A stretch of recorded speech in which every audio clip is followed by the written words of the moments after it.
Nah, kalau kita tinjau dari sisi hitung-hitungan konfigurasi, Bang, itu Pak Jokowi itu berat kemana?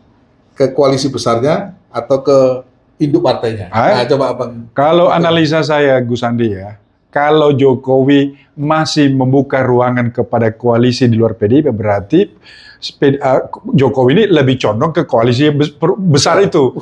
Artinya gini, ini saya kasih ilustrasi. Gus Andi punya pasangan, seorang perempuan, katanya cinta. Terus tiba-tiba datang perempuan lain. Loh, Gus Andi cinta, sebenarnya sudah tidak cinta lagi sama yang satu ini. Begitu Mas Andi menyatakan, oh saya cinta dia, berarti ini sudah tidak dicinta, walaupun mulutnya cinta-cinta terus. Nah, itu ilustrasi. Jadi seandainya kalau cinta mati, ini dibuang. Oh gitu ya? Loh, kalau cinta mati, ini saya tidak mau lihat ini. Yang lainnya saya tidak mau lihat. Lah ternyata masih membuka ruangan, Jokowi masih membuka safari politik. Seandainya kalau Jokowi patuh sama parpolnya atau PDI, kan dia tidak mau lagi bersafari politik. Sudahlah, saya mengikuti arahan partai ini dan ketuanya.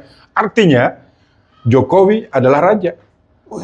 Dia bukan hulu balangnya dari PDI, dia bukan pekerja partai. Mungkin kira-kira begitu. Jokowi tipologi seorang raja Jawa. Raja Jawa yang punya kapasitas secara hukum adat itu titahnya itu diikuti. Iya. Yang kedua, dalam transformasi kepemimpinan, beliau selalu melakukan sustainable leadership. Artinya bagaimana kepemimpinan harus dilanjutkan oleh orang yang sama kalau dalam kultur Jawa keturunannya. Ya, betul. Tapi ini keturunan yang dimaksud adalah yang bisa mengikuti kebijakannya. Ya, benar. Seperti itu, Pak. Iya, betul itu. Nah, artinya Pak Jokowi ini mempunyai sebuah kemampuan kelihan dalam politik yang luar biasa ini. Iya, betul. Bisa mengakomodir semuanya.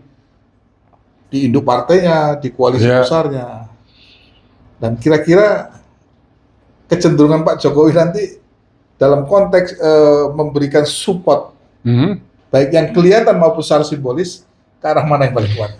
Gus Andi, pernah ingat nggak cerita Gus Andi kepada saya ketika bagaimana cerita tentang naiknya Sultan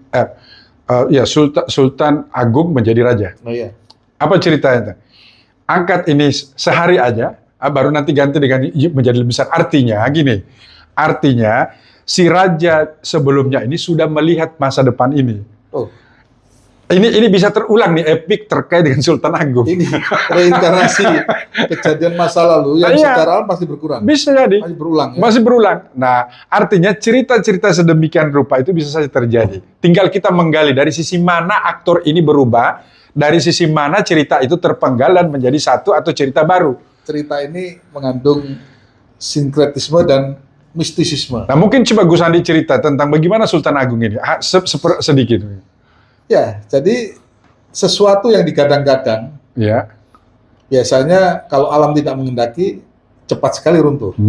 Yang kedua, kalau ada seorang tokoh yang memang itu digendaki oleh alam, apapun caranya, apapun pasti muncul.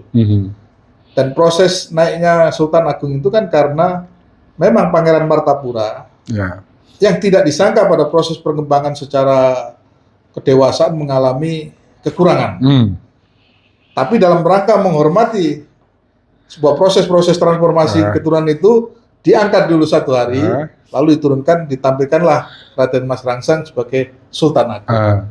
Maka menjadi raja yang besar, yang memiliki kekuatan luar biasa, sehingga sampai bisa melawan Belanda itu karena ya diciptakan di kendalian alam.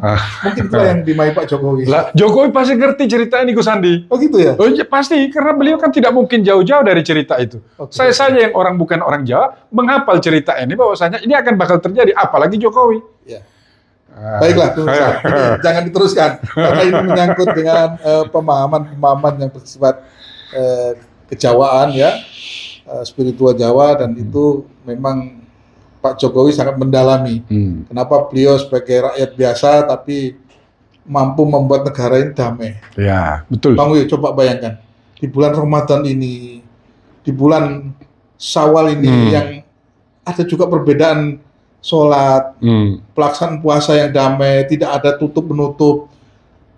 ini semuanya berjalan dengan baik. Lah kalau ini tidak kalau Jokowi adalah presiden yang tidak diterima alam, ini pasti rusuh semua, runtuh. Luar biasa ya. Iya, Mudik pun begitu. betul. Bayangkan macet sedikit-sedikit lah biasa. Ya, Tapi biasa lah. semuanya berjalan dengan Betul. luar biasa hebatnya beliau. Nah, sampai ada orang yang mengatakan terbuat dari apa otaknya Pak Jokowi itu sampai di sosial media itu seperti itu. Nah, inilah kita tidak menyanjung Pak Jokowi, tapi itu fakta di lapangan dan itu anugerah kita buat bangsa Indonesia tampilnya sosok beliau. Ya. Terima kasih. Kita lanjut di sesi berikutnya. Assalamualaikum warahmatullahi wabarakatuh. Oke.